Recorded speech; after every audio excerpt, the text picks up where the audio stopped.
السلام علیکم۔ یہ کہانی اسلام کے سب سے بڑے دشمن ابو لہب اور اس کی بیوی ام جمیل کی ہے۔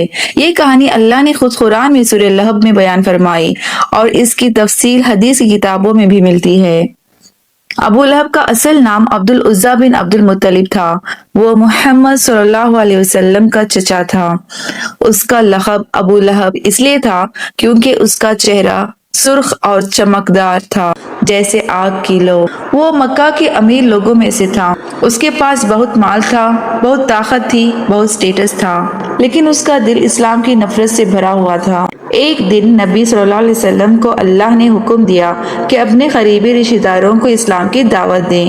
نبی صلی اللہ علیہ وسلم صفا پہاڑی پر چڑھ گئے اور آواز لگائی، یا صبح۔ یہ آواز اس وقت دی جاتی تھی جب کوئی خطرہ ہو۔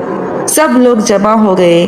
نبی صلی اللہ علیہ وسلم نے فرمایا، اگر میں تمہیں بتاؤں کہ پہاڑی کے پیچھے دشمن ہے تو کیا تم میری بات مانو گے؟ سب نے کہا، ہاں، ہم نے آپ کو ہمیشہ سچ بولتے ہوئے پایا ہے۔ پھر نبی صلی اللہ علیہ وسلم نے فرمایا، میں تمہیں سخت عذاب سے ڈراتا ہوں، اللہ کو ایک مانو۔ تبھی ابو لہب غصے سے آگے آیا اور اس نے کہا، تباً لک یا محمد، کیا اس لیے ہمیں یہاں بلایا؟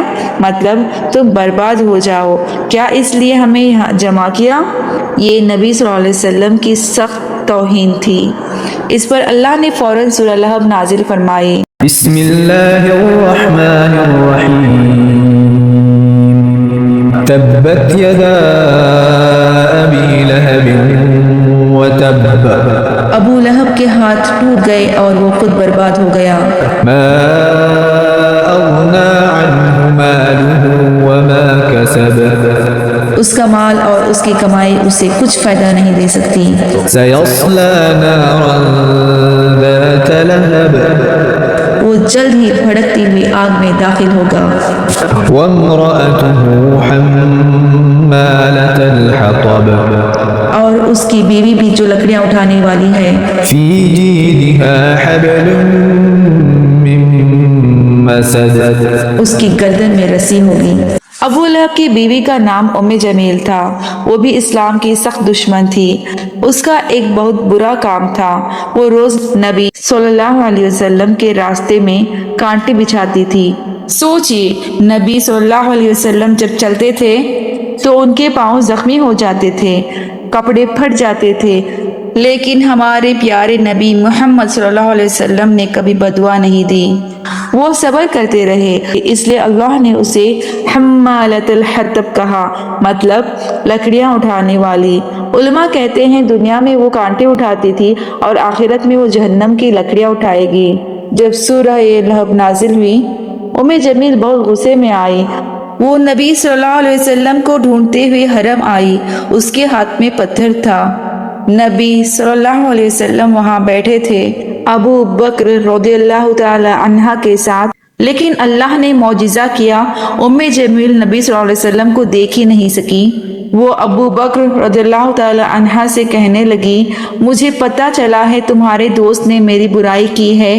پھر وہ وہاں سے چلی گئی۔ اللہ نے اپنے نبی کی حفاظت کی۔ ابو لہب کو اپنے مال پر بہت فخر تھا۔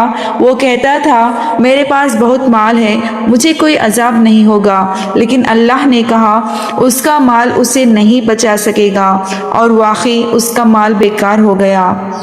جنگ بدر کے 7 دن بعد ابو لہب کو ایک خطرناک بیماری لگی۔ اس بیماری کو عدسہ کہتے تھے۔ اس میں جسم گلنے لگتا تھا، لوگ اس کے پاس جانے سے ڈرتے تھے۔ اس کے اپنے گھر والوں نے بھی اسے چھوڑ دیا، وہ اکیلا مر گیا۔ سب سے زیادہ حیرانی کی بات، اس کی لاش 3 دن تک پڑی رہی، کوئی اسے دفن کرنے نہیں آیا۔ آخر لوگوں نے دور سے گڈھا کھودا اور لکڑیوں کے سہارے اس کی لاش کو دھکا دے کر اس میں ڈال دیا۔ یہ اللہ کی طرف سے ذلت تھی۔ ام جمیل کا بھی برا انجام ہوا۔ اللہ نے وعدہ کیا ہے اس کی گردن میں رسی ہوگی اور وہ جہنم میں عذاب پائے گی، کیونکہ وہ نبی صلی اللہ علیہ وسلم کو تکلیف دیتی تھی۔ یہ کہانی ہمیں یہ سبق دیتی ہے، نبی صلی اللہ علیہ وسلم کا دشمن کبھی کامیاب نہیں ہوتا، چاہے اس کے پاس کتنا بھی مال ہو، کتنی بھی طاقت ہو، اللہ کا عذاب ضرور آتا ہے۔ اور اللہ نے یہ سورہ اس لیے نازل کی تاکہ قیامت تک لوگ سبق حاصل کریں۔ سوچئے ابو لہب جو نبی صلی اللہ علیہ وسلم کا چچا تھا آج اس کا نام عبرت بن گیا اور نبی صلی اللہ علیہ وسلم آج پوری دنیا میں سب سے زیادہ محبت کیے جاتے ہیں۔ یہ اللہ کا وعدہ ہے۔